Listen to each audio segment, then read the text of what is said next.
Salut et bienvenue dans cette nouvelle vidéo dédiée aux bases de données.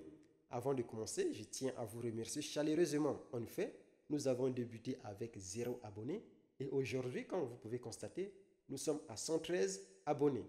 Cela, c'est grâce à vous et je vous remercie sincèrement. S'il y a des nouveaux arrivants, si vous êtes nouveau sur la chaîne, si vous découvrez la chaîne pour la première fois et que vous n'êtes pas encore abonné, n'hésitez pas à le faire pour me soutenir. Il vous suffit de cliquer sur ce bouton s'abonner qui va s'afficher juste en bas. Vous en avez. Il vous suffit de cliquer sur s'abonner et voilà, vous êtes abonné. Cela me permettra de proposer encore plus de vidéos de qualité. Je vous remercie. Aujourd'hui, nous allons voir l'introduction aux bases de données. Il est vrai, nous avons déjà vu la création d'une base de données, la création des tables, les requêtes SQL pour sélectionner des données, pour insérer des données, mettre à jour des données. Cependant, il est nécessaire de comprendre c'est quoi une base de données. Il est nécessaire de comprendre les concepts fondamentaux d'une base de données. Alors, pour répondre à cette question, qu'est-ce qu'une base de données?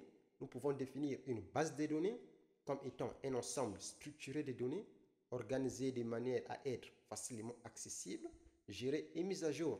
Elle permet de stocker, de rechercher, de modifier et de supprimer des données de manière efficace. Dans la vie réelle, il y a plusieurs domaines d'application. Les bases de données sont utilisées dans presque tous les domaines, que ce soit pour gérer les informations clients, la gestion des stocks également, les transactions bancaires ou même des données scientifiques.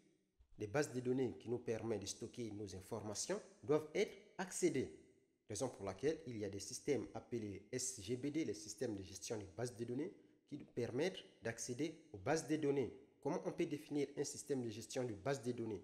Un système de gestion de base de données, on peut le définir comme étant un logiciel qui permet de créer, de gérer et d'interagir avec une base de données.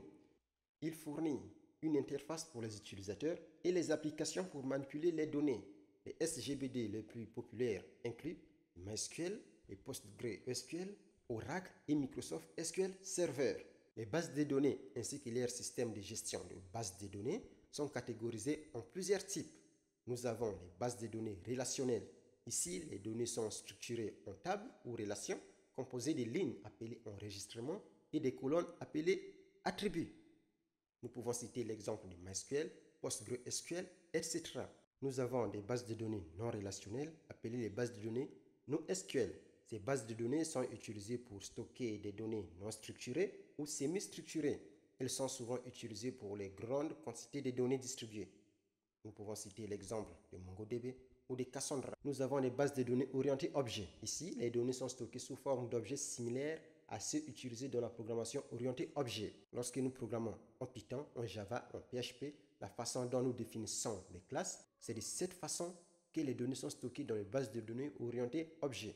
Nous avons des bases de données hiérarchiques. Ici, les données sont organisées en une structure arborescente. Pour clôturer notre petite liste, nous avons des bases de données réseau. Contrairement aux bases de données relationnelles que nous utilisons souvent pour nos sites web, pour nos applications mobiles, ici, les données sont organisées en graphes, permettant des relations complexes entre les enregistrements.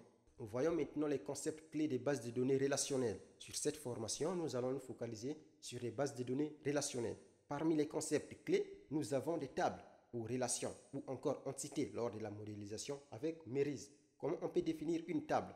Une table est une collection de données organisées en ligne et en colonne. Chaque table a un nom unique. Le nom d'une table est unique pour ne pas semer de l'ambiguïté. D'ailleurs, si vous définissez deux noms identiques, les SGBD lors de la création de votre base de données, vous direz que la table existe déjà. Nous avons des enregistrements ou encore les tuples. Une ligne dans une base de données représente un enregistrement. Donc, chaque ligne insérée dans une table de base de données est appelée enregistrement. Nous avons également des attributs ou des champs. Une colonne dans une table représente un attribut ou un champ. Nous avons également le concept des clés primaires qui représentent un attribut ou bien un ensemble d'attributs qui identifient de manière unique chaque enregistrement dans une table. Donc, chaque enregistrement dans une table est identifié de manière unique par un attribut, ici ID, qui est appelé clé primaire.